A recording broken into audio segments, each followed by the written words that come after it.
How much heaven are you living in? What Jesus actually meant by the kingdom of heaven. The kingdom of heaven, as Jesus described it, isn't a place you go to later. It's a reality already present within every person.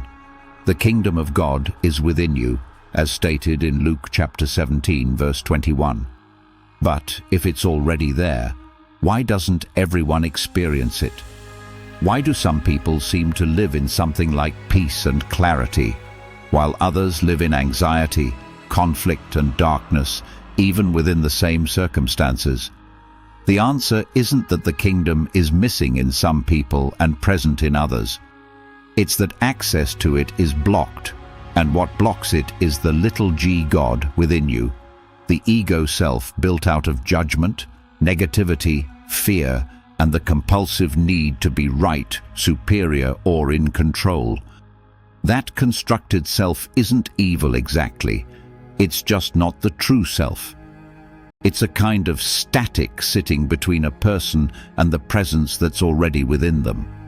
Paul described this same tension in Galatians chapter 5, verse 17. For the flesh lusteth against the Spirit, and the Spirit against the flesh. And these are contrary the one to the other, so that ye cannot do the things that ye would. Heaven isn't all or nothing, it's a matter of degree. You have as much of it as you're living from. And what determines that balance is understanding. The more clearly you understand the kingdom within, and the more you operate from that understanding rather than from the little g God of ego, judgment, and fear, the more of heaven you actually carry within you. This isn't something that happens later, after death.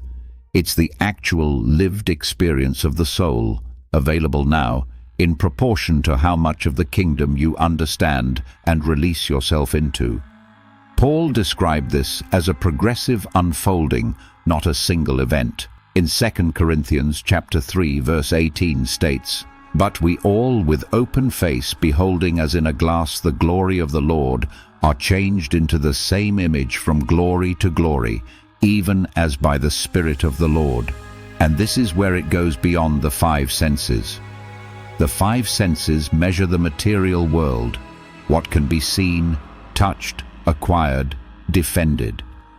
But the kingdom operates on a different register entirely. Peace that doesn't depend on circumstances, love that isn't conditional on being loved back, a sense of belonging that isn't threatened by other people's opinions. What the five senses were never built to detect. Jesus named this exact kind of peace himself, noted in John chapter 14, verse 27. Peace I leave with you, my peace I give unto you. Not as the world giveth, give I unto you. Let not your heart be troubled, neither let it be afraid. This is why two people can face the exact same external circumstances, loss, conflict, uncertainty, and one experiences something like inner devastation, while the other experiences something like grounded peace. The difference isn't the circumstance. It's how much of the kingdom within each person has learned to live from versus how much is still being run by the little g God of ego, fear, and judgment. Paul knew this state from the inside, from Philippians chapter 4, verses 11 and 12. I have learned, in whatsoever state I am, therewith to be content. I know both how to be abased, and I know how to abound. There are moments when the Father paces this growth to adapt to certain experiences that help you overcome, not as punishment, but because certain understanding can only be earned by living through exactly what you're facing right now. A seed forced open too early never becomes a tree. What feels like delay is sometimes the exact condition your growth requires. James described this same sequence, and from James chapter 1 verses 3 and 4, knowing this, that the trying of your faith worketh patience, but let patience have her perfect work. This work doesn't end at death. The degree of the kingdom you've learned to live from in this life becomes the starting point for the next stage of growth, not a slate wiped clean. Every ounce of ego released, Every moment you chose the true self over the little g, every increase in the heaven you carried within, none of that is lost. It becomes the ground you stand on for whatever continued life and continued growth still lie ahead. What you build here, you carry. Paul described exactly this kind of continuation in 1 Corinthians chapter 15, verse 44.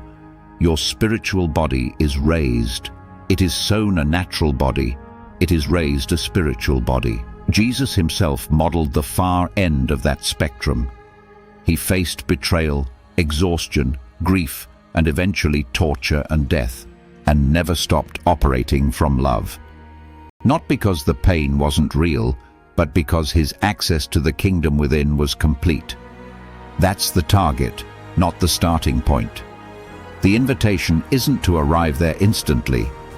It's to notice, moment by moment, which self is running the show, and choose again and again to let go of that little g ego within you.